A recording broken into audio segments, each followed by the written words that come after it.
এই পথে উনি গেলেন হুসাইন রাদিয়াল্লাহু তাআলা যাওয়ার কথা কুফায়, না গিয়ে উনি ব্যাক করে চলে গেলেন কারবালায়। টোটাল রাস্তা হচ্ছে 1470 কিলোমিটার। রাসূলের বডির সাথে যার সবচেয়ে বেশি মিল ছিল তিনি হচ্ছেন হযরত হুসাইন রাদিয়াল্লাহু তাআলা। কুফা আগে পড়ে না কারবালা আগে পড়ে? তো উনি কুফায় না গিয়ে কারবালায় গেলেন কেন? আবার কারবালার পাশে তো ফুরাত নদী এখন নাই, তাহলে নদীর পানি আটকাইলো কি? মুঝে কুফা ওয়ালো মুসাফির না সমঝো मैं आया नहीं हूँ बुलाया गया हो। আমি এখানে কালি দিয়ে শুধু আঁকাই নাই, এটা একটা মানচিত্র। এটা হচ্ছে এই যে অংশটা, এটা হচ্ছে ইরাক, এটা হচ্ছে ইরাক। কারবালাটা কোন জায়গায় অবস্থিত বলেন তো? কথা বলতে হবে, কোথায়? ইরাকে। ঘটনাটা ঘটছে ইরাকে। আর হুসাইন রাদিয়াল্লাহু তাআলা কি ইরাকে ছিলেন? উনি ছিলেন হচ্ছে মক্কায়। মক্কা হচ্ছে সৌদি আরবিয়া, এই যে এখানে।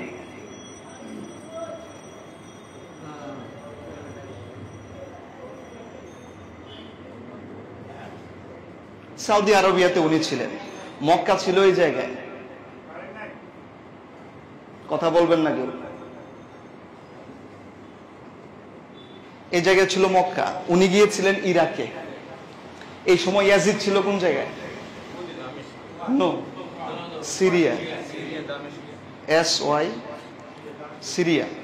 এই জায়গাটা ছিল হলো দামেস্ক। আরবিতে এটাকে বলা হয় দিমাশক, ঠিক আছে? এই হলো দামেস্ক। সিরিয়ায় হলো ছিলেন ইয়াজিদ। হুসাইন রাদিয়াল্লাহু তাআলা প্রথম ছিলেন মদিনায়। এই হলো মদিনা, উনি ছিলেন প্রথম মদিনায়। 60 হিজরিতে যখন মুআবিয়া রাদিয়াল্লাহু তাআলা ইন্তেকাল করেন, বসায়াত হয়ে যান হলো ইয়াজিদকে খলিফায়। অথচ ইয়াজিদের খলিফার উপরে বায়াত গ্রহণ করেন নাই বহু সাহাবায়ে কেরাম, অগণিত অসংখ্য মানুষ তাকে সাপোর্ট করেন নাই তার বিভিন্ন সমস্যার কারণে। শুধু হুসাইন রাদিয়াল্লাহু তাআলা নয়, বহু সাহাবায়ে কেরাম ইয়াজিদকে মেনে নেয় নাই। তো ইয়াজিদকে যখন মেনে নেওয়া হলো না, এই ইয়াজিদ চাইলেন যে হুসাইন রাদিয়াল্লাহু তাআলা যদি ওনার হাতে বায়াত গ্রহণ না করে, অনেক মানুষ আমার হাতে বায়াত গ্রহণ করবে না, যেখানে হুসাইন রাদিয়াল্লাহু তাআলা করে নাই। উনি চাইলেন জোরপূর্বক হুসাইন রাদিয়াল্লাহু তাআলাকে তার হাতে বায়াত করানোর জন্য। তখন হুসাইন রাদিয়াল্লাহু তাআলা ছিলেন কোন জায়গায় বলেন তো? কথা বলতে হবে, কোন জায়গায়? মদিনায় ছিলেন। উনি যখন মদিনায় ছিলেন, মদিনার গভর্নর ছিল ওয়ালিদ ইবনে উতবা। এই যে একটা নাম উচ্চারণ করলাম, আমি 11টা নাম উচ্চারণ করবো, আপনাদের মনে রাখতে হবে। এই একজন ওয়ালিদ ইবনে উতবা, নাম কি? ওয়ালিদ ইবনে উতবা মদিনার গভর্নর। ওনাকে প্রেসারাইজ করা হলো, প্রেসার ক্রিয়েট করা হলো যে কোনো মূল্যে, মদিনায় তো হুসাইন রাদিয়াল্লাহু তাআলা আছেন, ওনাকে জোর করে হলেও আমার হাতে বায়াত গ্রহণ করার। হযরত হুসাইন রাদিয়াল্লাহু তাআলা বললেন, নো, এমন একজন ব্যক্তির উপর আমি বায়াত গ্রহণ করতে পারি না। এবং অসংখ্য সাহাবারও বায়াত গ্রহণ করলেন না। হুসাইন রাদিয়াল্লাহু তাআলার উপর যখন প্রেসার ক্রিয়েট করা হলো, হুসাইন রাদিয়াল্লাহু তাআলা সিদ্ধান্ত নিলেন উনি আর মদিনায় থাকবে না, উনি মক্কায় চলে এলেন। কোথায় চলে এলেন? মক্কায়। আর এই যে মক্কায় আপনারা হজ করতে যান না, এটা হচ্ছে জিদ্দা। জিদ্দা বিমানবন্দর দেখছেন না? জিদ্দা বিমানবন্দর কোন সাগরের পাশে বলেন তো? হ্যাঁ, রেড সি। রেড সি মানে হচ্ছে আল বাহরুল আহমার, লোহিত সাগর। লোহিত সাগরের পাশে কিন্তু এই কাবা। তখন হুসাইন রাদিয়াল্লাহু তাআলা এই লোহিত সাগরের পাশে যেখানে মক্কা রয়েছে ওইখানে উনি চলে এলেন। এটা কিন্তু একটা সাগর কিন্তু আরেকটা আছে, সিরিয়ার পাশে একটা সাগর আছে। এই সাগরের নাম বলতে পারেন কেউ?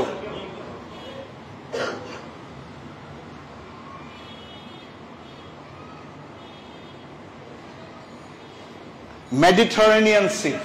মেডিটারেনিয়ান সি মানে হচ্ছে ভূমধ্য সাগর। আরবিতে এটাকে বলা হয় আল বাহরুল মুতাওয়াসসাত।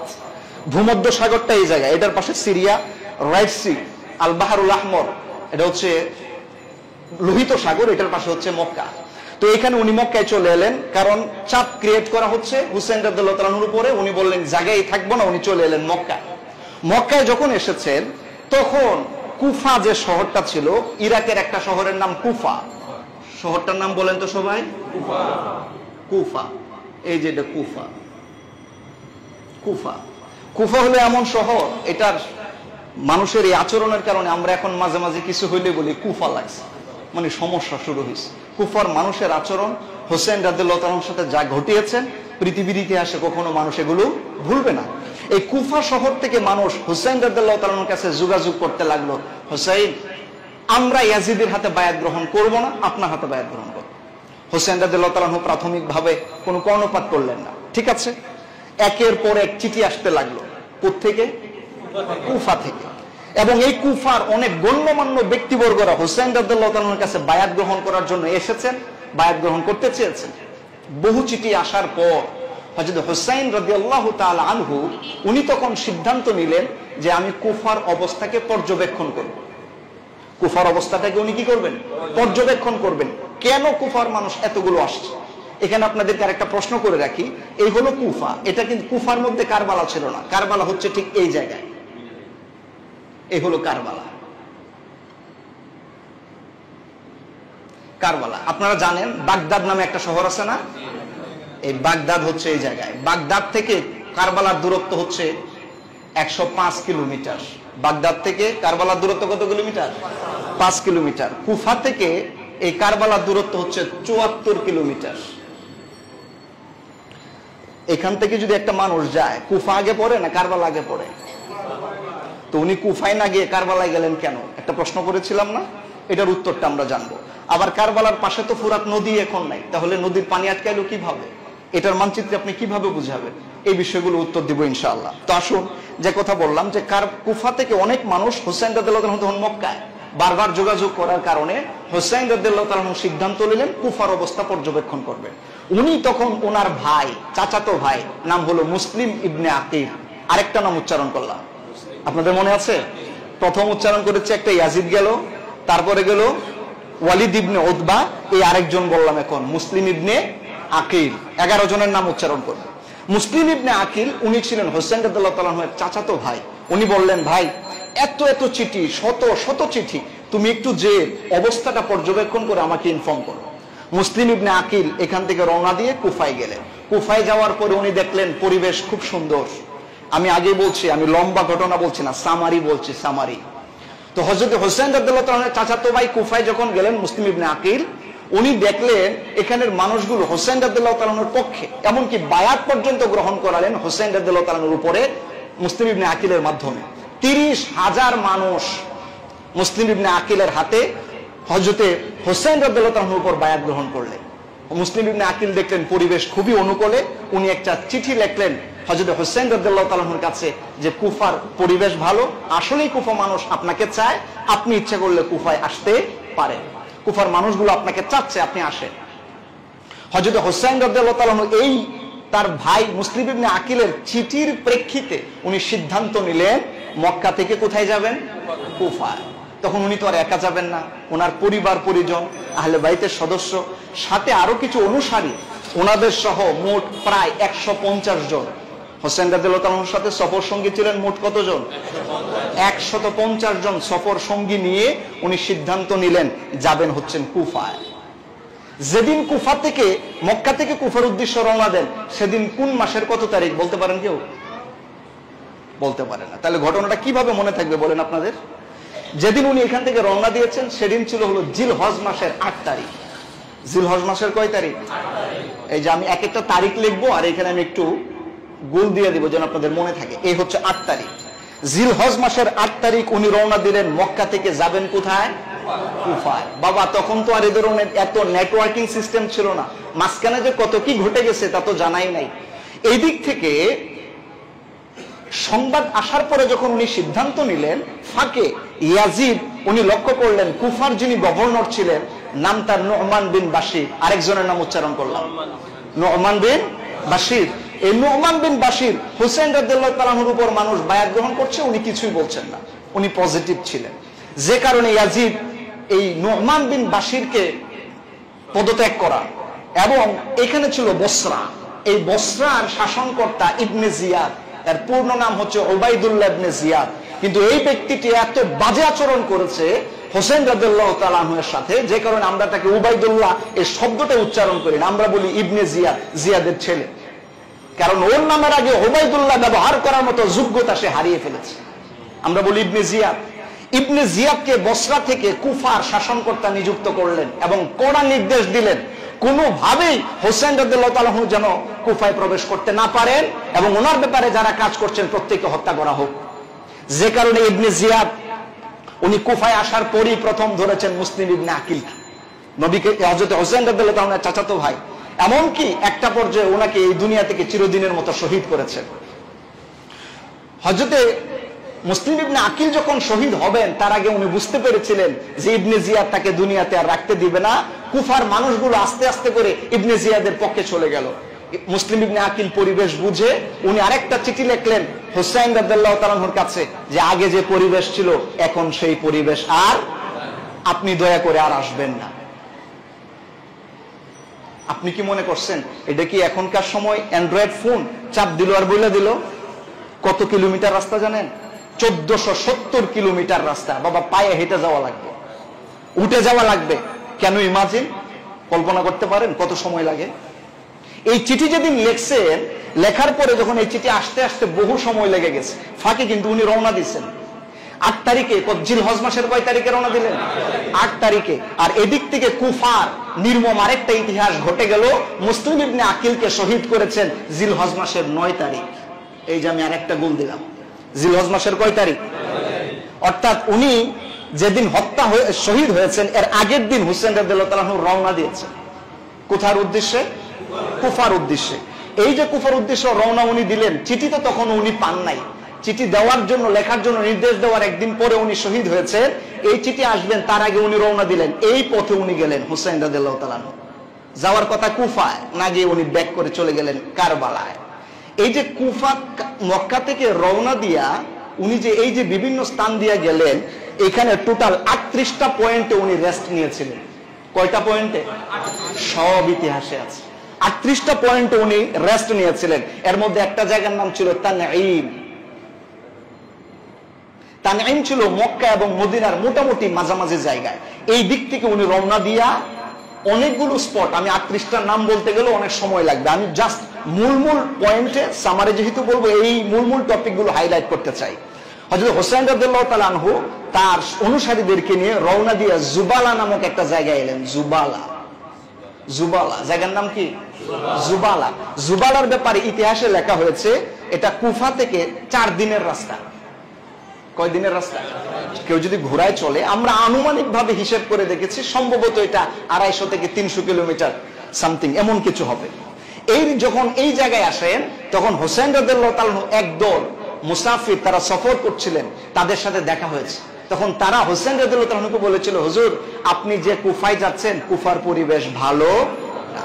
হোসেন রাদিয়াল্লাহু তাআলা প্রথম ইঙ্গিত পান জুবালা নামক জায়গায় ব্যাপারটা ভালো নয়।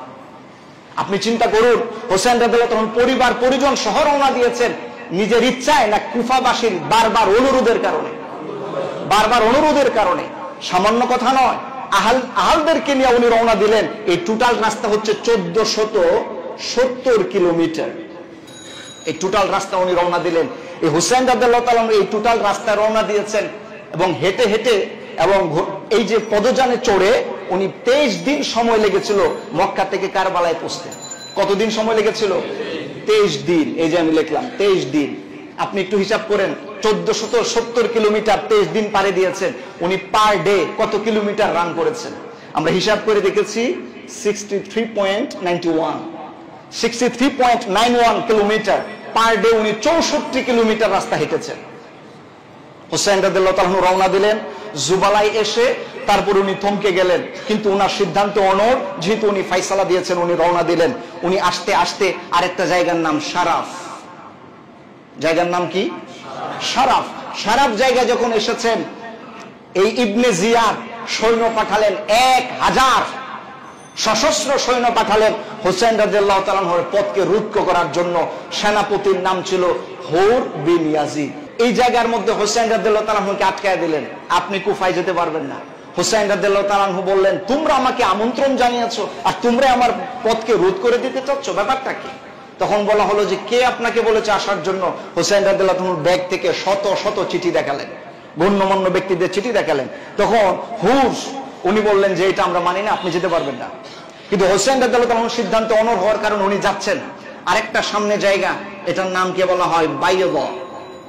সামনের জায়গাটার নাম কি? বাইদা। বাইদা জায়গায় যখন এসেছে তখন হুর হুসাইন রাদিয়াল্লাহু তাআলা আনহুকে খুব কড়াকড়ি ভাবে আটকায় দিলেন, আপনি কুফা যেতেই পারবেন না, আপনি সিদ্ধান্ত চেঞ্জ করুন। এবং ওনার খুব জোরাজুরি করার কারণে হযরত হুসাইন রাদিয়াল্লাহু তাআলা আনহু এই পর্যন্ত এসে পৌঁছেছিলেন। হিজানাত নামক জায়গায় এসে হুসাইন রাদিয়াল্লাহু তাআলা আনহু টার্ন নিলেন বাম দিকে, ওনাকে যেতে দেওয়া হচ্ছে না কুফায়, তখন উনি বাম দিকে এই জায়গার মধ্যে এসে উনি বাম দিকে রওনা দিলেন। এবার চলে যাচ্ছেন কোন জায়গায় বলেন তো? কুফার দিকে। এই যে দেওয়া হচ্ছে না, এই হুর প্রথম আটকাইলো 1000 সৈন্য দিয়া, হুসাইন রাদিয়াল্লাহু তাআলা কুফায় ঢুকতে পারলেন না, অথচ কুফাবাসী কেউ তাকে নিমন্ত্রণ করার জন্য আসছে না। হযরত হুসাইন রাদিয়াল্লাহু তাআলা আনহু এরপরে আস্তে করে এই কারবালার দিকে রান করলেন। এজন্যই মূলত উনি কুফা কাছে হওয়া সত্ত্বেও না যায়া 74 কিলোমিটার পথ পাড়ি দিয়া কোন পর্যন্ত পৌঁছে গেলেন? কারবালায় পৌঁছে গেলেন, তাকে যেতে দেওয়া হয়নি। হযরত হুসাইন রাদিয়াল্লাহু তাআলা আনহু যখন কারবালায় এসে পৌঁছেছেন তখন মুহররম মাসের 2 তারিখ, জিলহজ মাস পুরোটা সময় লেগেছে। এই যে বললাম না 23 দিন লেগেছে, আপনি 23 দিনের হিসাব করুন। এখানে এসেছে জিলহজ মাসের কয় তারিখ? 2 তারিখে উনি এসে পৌঁছলেন। এই হলো কারবালার ময়দানে। 2 তারিখ যখন পার হয়ে 3 তারিখ হয়েছে, 3 তারিখে হওয়ার পরে এই ইবনে জিয়াদ আরো 4000 সৈন্য দিয়া পাঠাইলেন, আরেকজন সেনাপতি দিয়া, ওমর বিন সাআদ। আরেকজনের নাম বললাম, সেনাপতির নাম কি? ওমর বিন সাআদ। সাথে কয় হাজার সৈন্য নিয়ে আসছে? 150 মানুষ, আহলে বাইতের একজন সদস্য। এবং সেখানে 4000 সৈন্য পাঠানো হলো। ব্যাপারটা কি? বুঝাই যাচ্ছে উদ্দেশ্য ভালো নয়। 3 তারিখে এসে পৌঁছলেন এই কুফা থেকে 4000 সৈন্য নিয়ে ওমর বিন সাআদ। হযরত হুসাইন রাদিয়াল্লাহু তাআলা আনহু ওমর বিন সাআদকে বোঝানোর চেষ্টা করেছেন, আমি এমনি আসি নাই, আমাকে দাওয়াত দিয়ে আনা হয়েছে। কিন্তু উনি কোন ক্রমেই হোসেন রাদিয়াল্লাহু তাআলার কথা শুনছেন না। হোসেন রাদিয়াল্লাহু তাআলা তখন মিটমাট করার জন্য কয়েকটা প্রস্তাব দিয়েছিলেন, একটা প্রস্তাব উনি গ্রহণ করেননি। শেষ পর্যন্ত উনি এই প্রস্তাবগুলো আবার ইবনে জিয়াদের কাছে পাঠালেন যে হোসেন তো এই কথা বলে। ইবনে জিয়াদ সাফ কথা বলে দিল, হোসেন রাদিয়াল্লাহু তাআলার কোনো বক্তব্য গ্রহণ করা হবে না। নাউজুবিল্লাহ পড়েন। তখন ইবনে জিয়াদ অনুভব করেছে হোসেন রাদিয়াল্লাহু তাআলার সাথে বোধহয় ওনারা পারছেন না। শেষে আরো 8000 সৈন্য দিয়া শিমার বিন জিলজাওশান, আরেকজন নাম শিমার বিন জিলজাওশান, ওকে 8000 সৈন্য দিয়ে আবার পাঠালেন মুহররম মাসের 7 তারিখ। তখন মুহররমের কয় তারিখ? 7 তারিখ এসে ওনাকে আটকায় দিলেন। এমনকি এই পাশের ফুরাত নদীর পানি ওনাকে গ্রহণ করতে দিচ্ছেন না। আমি আগেই বলেছিলাম ফুরাত নদীর কোন মানচিত্র আপনি এখন পাবেন না। তাহলে এলো কোথা থেকে? ফুরাত নদীটা ওই যে এখানে আপনার ওই অনেক আগে থেকে এটা মূলত এসেছে, বাগদাদের পাশ দিয়ে হয়ে এসে কুফার দিক দিয়ে চলে গেছে। কিন্তু এখন এটা না দেখালেও একটা সময় একটা ক্যানেল, একটা শাখা এই কুফাতে, এই ফুরাতের একটা শাখা এই কারবালার এই পাশ দিয়ে গিয়েছিল। কিন্তু মূলত ফুরাত থেকে কারবালার দূরত্ব 19 কিলোমিটার।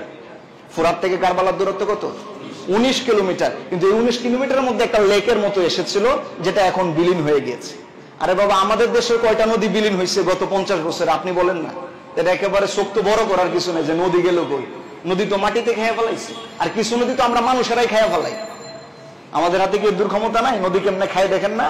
আর ইচ্ছা করলে নদী বানায়ও দেয়। মাঝে মাঝে যখন বাঁধের পানি ছাইরা দেয়, আমরা পানিতে হাবুডুবু খাই না? আশপাশের আমাদের পড়শিরা এই ধরনের সুন্দর ব্যবহার করেন আমাদের সাথে। তো কি বুঝলেন? অনেক মানচিত্র আমরাই চেঞ্জ করতে পারি। তাহলে এটা চেঞ্জ হয়ে যাবে পৃথিবীর এই 1400 বছর ইতিহাসে, এটা স্বাভাবিক। একটা লেক এখানে ছিল, যেখানে 7 তারিখে এসেই এই 7 তারিখে ওনারা সিদ্ধান্ত নিলেন যে এই জায়গায় আর পানি ওনাকে ছুঁতে দেওয়া হবে না। যে কারণে আরো 500 সৈনিক এই লেকের চতুর্পার্শ্ব দিয়ে দাঁড় করায় দিলেন। 500 সৈনিকের নেতৃত্ব যিনি দিয়েছিলেন ওনার নাম হচ্ছে আমর বিন হাজ্জাজ। 500 সৈনিক যারা ফুরাতের পানি আটকায় দিয়েছিলেন, এর সেনাপতির নাম কি? আমর বিন হাজ্জাজ। এই আমর এটা আটকায় দিলেন 500 সেনাপতি দিয়া ইবনে জিয়াদের নির্দেশে। 3 দিন চলে গেল, এক ফোঁটা পানিও তাদেরকে দেওয়া হয়নি। শিমার বিন জিলজাওশান, যিনি এই জায়গায় সবচেয়ে বাজে চরিত্র ছিল, উনি বাধ্য করেছিলেন ওমরকে হযরত হুসাইন রাদিয়াল্লাহু তাআলার সাথে যুদ্ধ করার জন্য।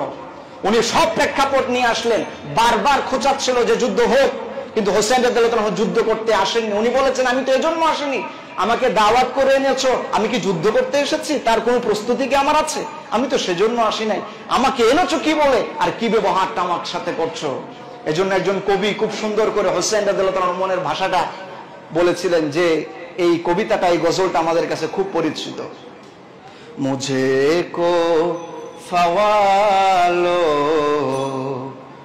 মুসাফির না সমঝো,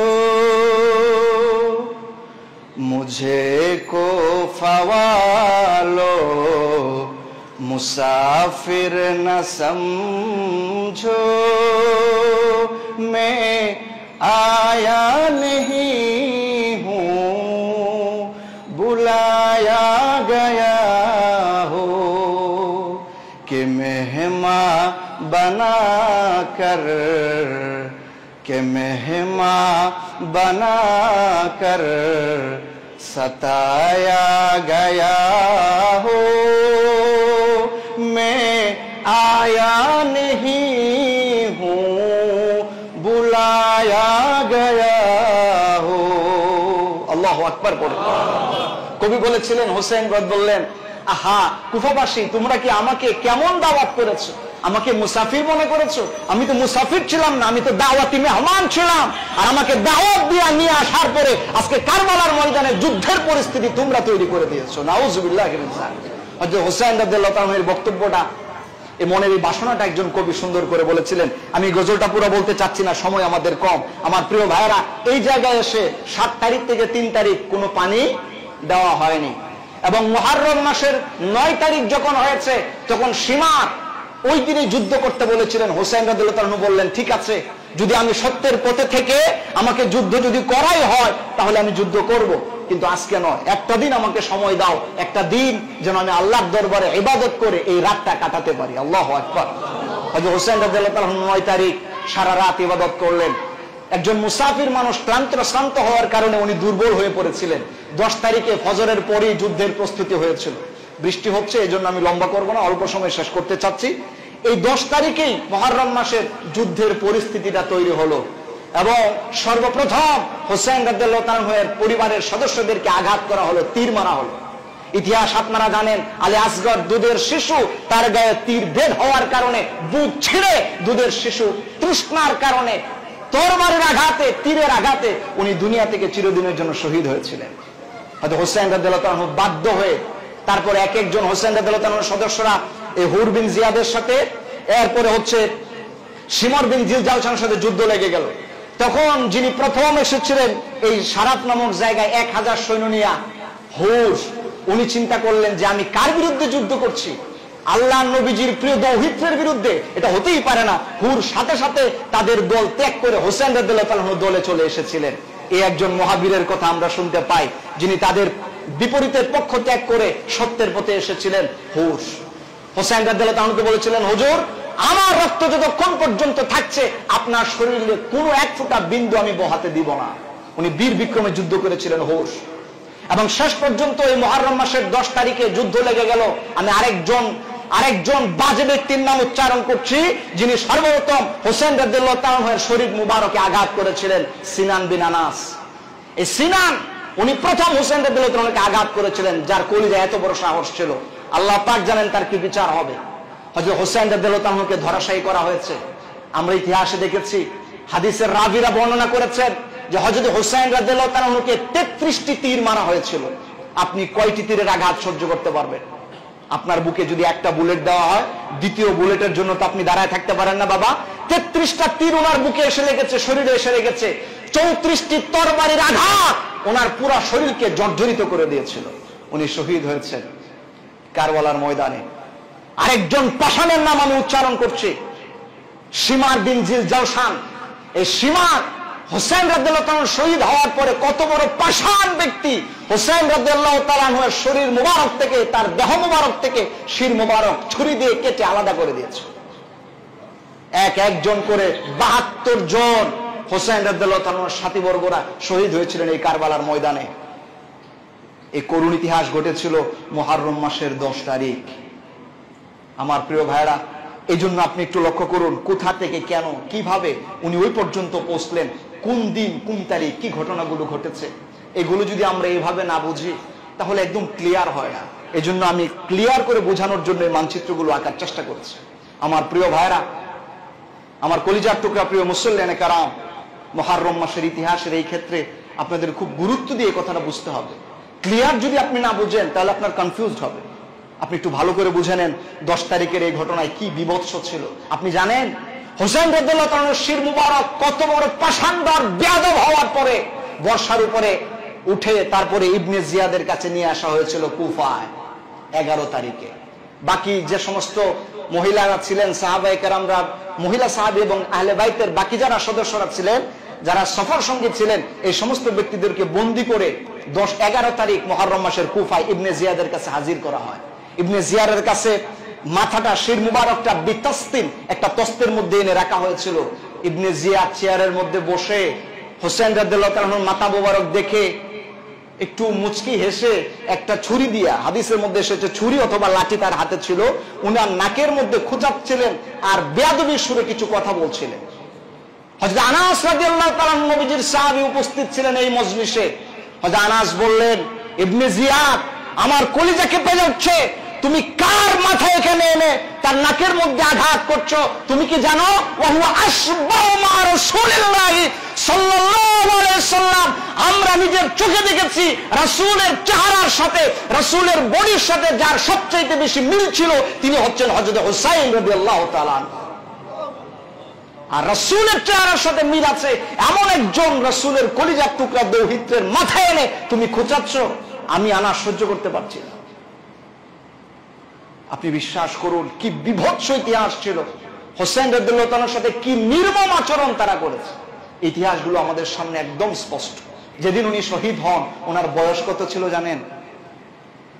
হোসেন রাদিয়াল্লাহু তাআলা যেদিন শহীদ হয়েছিলেন ওনার বয়স ছিল 54 বছর 6 মাস 15 দিন।